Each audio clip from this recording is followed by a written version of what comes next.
Someday we'll get paid for this. Hi, I'm Richie Antipuna. Hi, I'm Heather. And this is Kenzo News. From Philadelphia, it's the Richie Antipuna Show.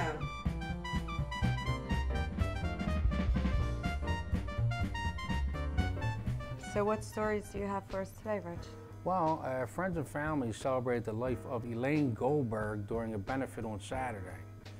The event took place at the St. Martin of Tours Parish on Roosevelt Boulevard from 6 to 10. Goldberg was a 21-year-old from Home Circle. She was found strangled to death on November 3rd in a lot near Ruth and Somerset Streets in Kensington. DNA evidence revealed that her killer, the so-called Kensington Strangler, was also responsible for the strangulation deaths of Nicole Piacentini and also Casey Mahoney. Her father stated in his own mind he thinks Elaine was probably loving every minute of this. And it's just hundreds of her friends. This is really impressive and more than I could have hoped for. That was from her father. Our next story is one about Sherry Honkala. She hit the streets again for the victims of the War on the Poor. My name is Sherry Honkala. I have 2 children, and I've been setting up encampments for 20 years now. Sherry and the members of PPERC and other organizations organized a march from City Hall to the banks on Bankers Row, and that all ultimately ended up at the Sheriff's Office. Once in the lobby of the Sheriff's Office, the group of about 60 or 80 people sang songs about poverty. Sherry demanded to see the sheriff, but was told she was not in. When she asked if she could go up to the office, she was met by police and building officials who told her that the elevators were locked. When they told her that, she followed up with, "Well, I'll take the stairs. I needed to hit the gym today anyway." And here you see that she again was blocked by officers at the steps. When they finally gave her permission to go up the stairs, she stated that all the doors were locked from the stairwells. But finally she demanded action for the victims who were losing their homes and said if she don't get any action, that she will ultimately run for sheriff in the upcoming election. She is backed by the Green Party, and all I have to say is look out, predatory lenders. There's going to be a new sheriff in town. Good luck, Sheriff. Well, I always like these douchebag fucking magazines that give Philly always a bad name. And, you know, it's easy to target cities like Philadelphia and Camden, you know, and it's just to sell magazines and stuff. So what's going on with this Philadelphia being called the rudest city, the third rudest city? Well, you know, we're known for a lot of things in the city, like cheesesteaks and hoagies and Mike Vick and the Phillies. Philadelphians are rude according to Travel and Leisure. And in fact, we were found the 3rd rudest city in the entire country, topped only by New York and Los Angeles. Wow. Yeah, and you know, I think we should actually go out and interview some people and find out what their opinion is of the city, because that's what matters, the people's opinion. So let's hit the streets. Now wait a minute now, and we got the clips, so we'll go into the clips, okay. Ready? Hi, I'm here with Linda. What do you think about Philadelphia being voted the 3rd rudest city in the nation? All right, it's the first voted rudest city in the nation. No, I don't know. No? Okay. Fuck you too. I think it's mainly just to sell magazines, you know? I mean, it's easy to Camden, Trenton, Philadelphia, New York. I mean, it's easy to dump on these cities. Oh, thank you so much. Have a nice day. You too. Would you like to give us a comment about Philadelphia being voted the 3rd rudest city? They are rude. They are rude? Yeah. Thank you. She was a little rude too. Miami came in right behind Philly with Washington, D.C., rounding out the top 5. Wow. So much for the city of brotherly love. Well, fuck you, fucking Travel and Leisure. That's why they put us at number 3. That's all right. I'm glad we're not at number 1. All right, now on to what the fuck were you thinking? And I had to put this one on there, and it was about the girl Kathy Cruz Marrero, who fell into the fountain there, and she's now suing, you know, the security company, whatever, for putting her picture, her thing on YouTube. But nobody would have known it was ever her if she never came forward. And I was like, I can't believe this. And I start crying, and I call my husband, I call him Daddy. I said, Daddy, they got me on YouTube. Well, I think the whole thing is what they're saying, that the security companies held responsible because the guy that worked there had no right to take the video. But she's in a public place.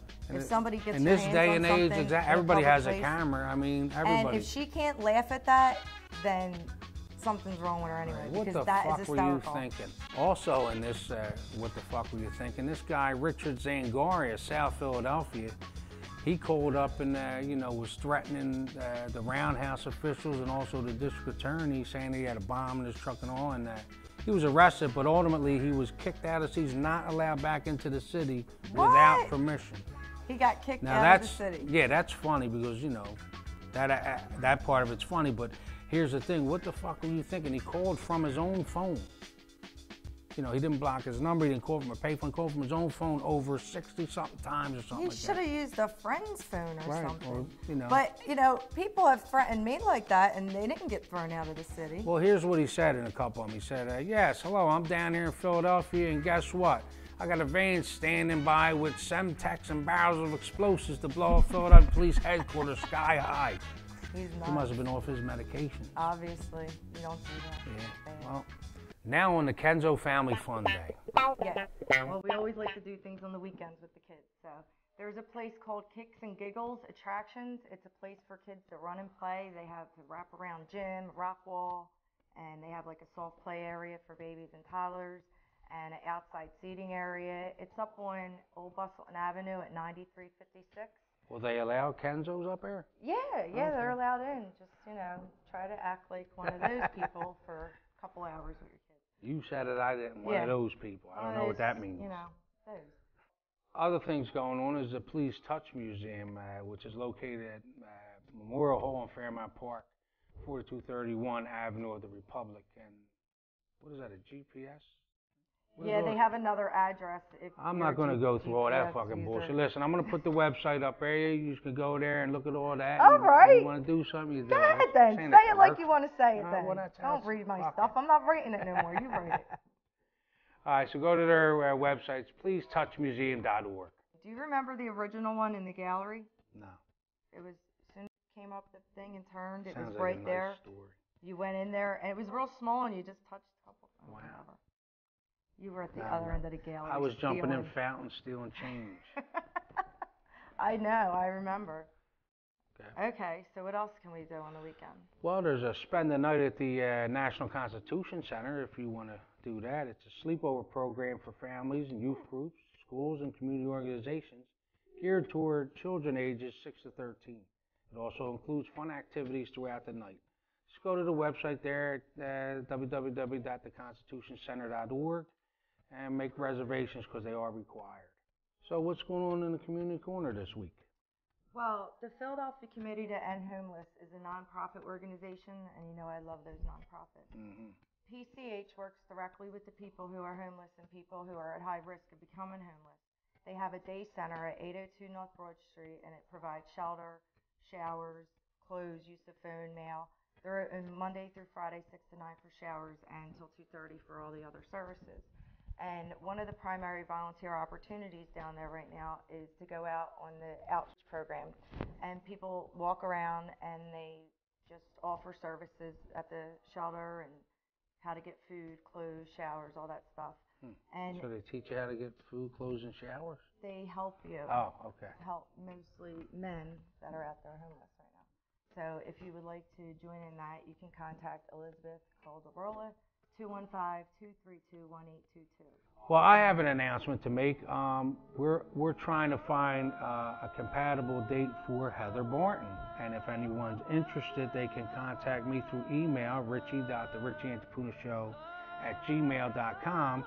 And I will actually get the people to come onto the show. She won't know who you are, where you're from, or what you look like, or anything. Really? And you'll have to pick them through a panel. What are you, my pimp daddy? I'm pimping her out. That's right. I'm pimping a date for Heather. That's what I'm doing. Oh my God, I can't wait to see Pimp Daddy Rich. They have to have a job and a car. Whatever. That's all. I'll I'm make the telling you recommendations. right now. I'll make the recommendations. They can't live with their mom. But stay tuned on that. We're going to start doing it in the next few weeks. No, can't wait to see that one. Can't wait for that. It's going to be a good summer. Yeah.